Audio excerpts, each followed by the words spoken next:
Hello, my friends. Welcome to the Commander's Crypt. We've got another exciting adventure awaiting for you today. What a wonderful day. So, Battle for Baldur's Gate has come out, and we're going to talk about the 10 best cards, in my opinion, from that set. But before we do that, I got a couple of PSAs. If you're a cosplay player, send me your images and we'll get them on the channel. Also, I just wanted to say also thank you for all the subscriptions and the likes. We here at the Commander's Crypt have a saying: we don't want to just be another Commander channel. We want to be a Commander community, and you'll see we're working toward that. We're working toward goals. We want to be a community that helps each other out and helps other people out that aren't even Commander players. So, without further ado, we'll get into it. This is an honorable mention: Elder Brain. 2 black, 5 colorless. He's a creature horror menace. Whenever Elder Brain attacks a player, exile all cards from that player's hand. Then they draw that many cards. You may play lands and cast spells from among the exiled cards for as long as they remain exiled. If you cast a spell this way, you may spend mana as though it were mana of any color to cast it. So I think that's very strong. So that's going to be in the honorable mention department. Next, the number 10 card that's the best in this set, in my humble opinion, is Blood Money. It's a sorcery, 2 black, 5 colorless. Destroy all creatures. For each non-token creature destroyed this way, you create a tapped treasure token. I think that's very strong. That's a nice combo with Revel and Riches. So, yeah, I really like that card a lot. Number 9 is going to be Archivist of Agma. 1 white, 1 colorless.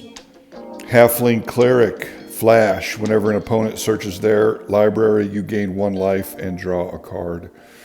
I think that's pretty strong.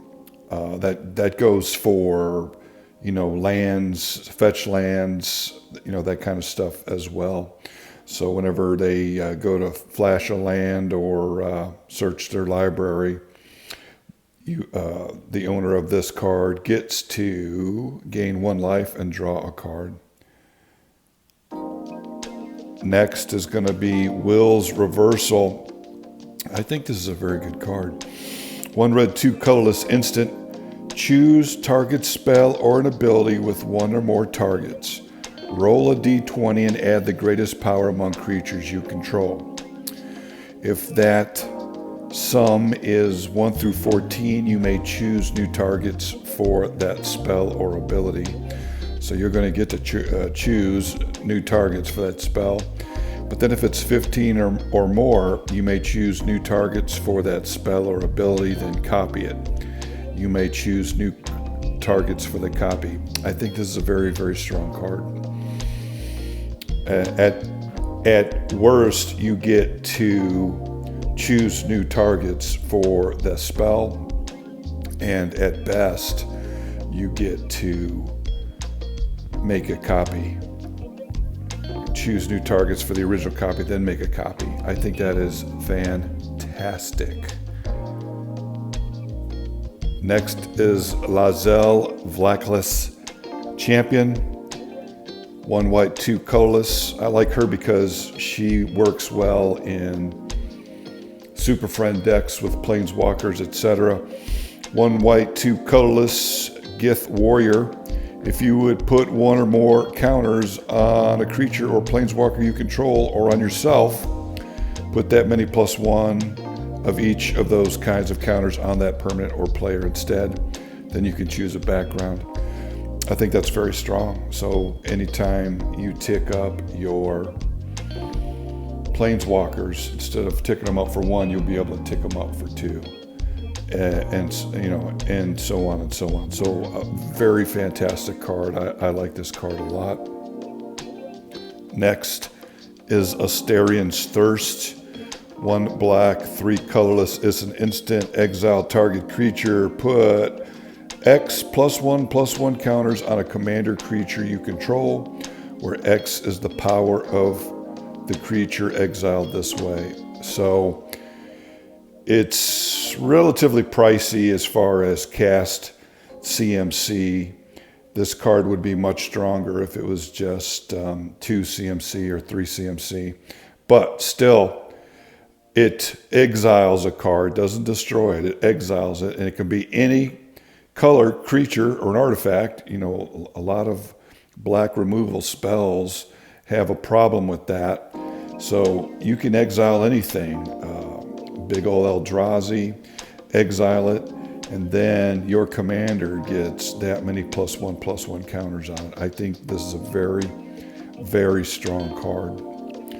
With this, even if you had a small commander like Kalia or something, now she's massive. So next we've got Nautiloid Ship. I love this card.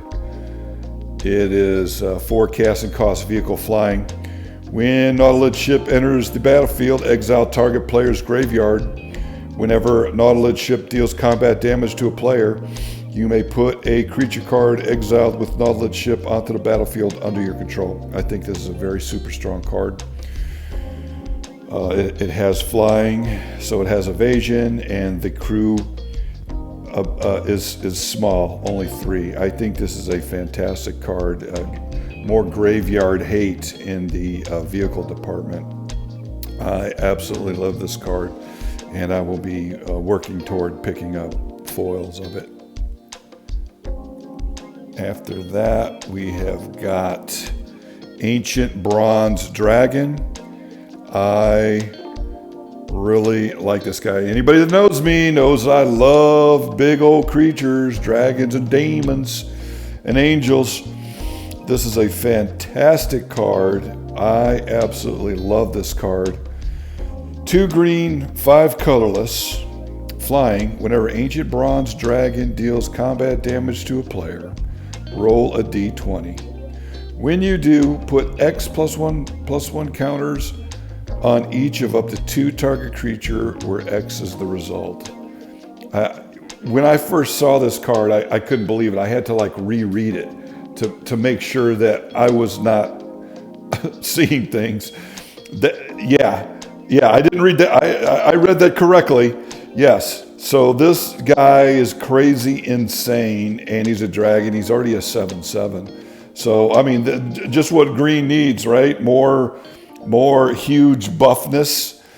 So, and in connection with this card, this is the next card up the list, in my humble opinion.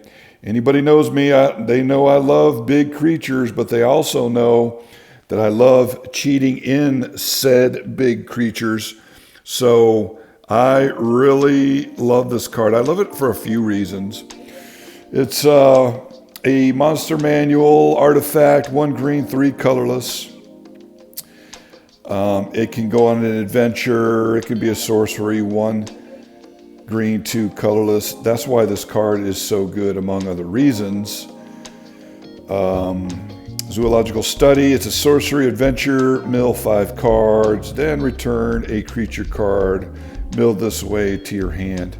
So first of all, you get to dig down 5 cards to potentially find a big boss card, creature, and then next turn when you play this artifact, you can then cheat those creatures out. For 1 green, 1 colorless, tap it. You may put a creature card from your hand onto the battlefield. I love this card. It's basically an Elvish Piper, but in artifact form. Anybody that knows me, if you've looked at any of my other deck techs, I always run big creatures because I like them, and I always run big cheat artifacts like this. Thran's Temporal Gateway, Belby's Portal, Elvish Piper, Quicksilver Amulet. So I absolutely love this card. Another reason why I love this card is because it reminds me of the old Monster Manual. When I was younger, when I was a little boy, I would flip through the D&D monster manual to, look at the creatures and the cool pictures, but then also to dream, wishing I was playing D&D. So I love this card, and in conjunction with things like this, I think that is a fantastic add. Next, we've got Horn of Valhalla. I think this is a very strong card. It is an artifact equipment, 1 white, 1 colorless. It can go on an adventure as well. Isgard's Call. So you can cast the adventure part of it for 2 white and X, and you get to create X 1 white soldier creature tokens. So if you've got a lot of mana, you can pump out a lot of creatures, but then after you've played the equipment, you can equip it, and it says equipped creature gets +1 for each creature you control, equip 3. So then whatever you equip it with becomes monstrous, huge. So I think this is a very, very, very good card. And the number 1 card, in my humble opinion, from this set is Zevlor, El Toro Exile. I love this guy as well. He's Grixis and a colorless Tiefling warrior with haste. 2, tap him when you next cast an instant or sorcery spell that targets a single opponent or a single permanent an opponent controls this turn. For each other opponent, choose that player or a permanent they control. Copy that spell, and the copy targets the chosen player or permanent. So this is extremely strong. This is going in my Enwello the Painter deck. What he does is he copies spells and gives those spells casualty too, and this guy would fit in that deck fantastically. Yeah, so that's it. That is my 10 favorite, most powerful cards of battle for Baldur's Gate, in my humble opinion. So that's it. We're going to get on out of here. I hope you enjoyed the video. If you have stayed with us this long, please like and subscribe. We're a fast-growing channel. We love magic. We love talking about it. And we've got a lot of exciting things planned for the future. So that's it. We're going to get on out of here. Commander's Crypt, New Orleans. Have a fantastic weekend.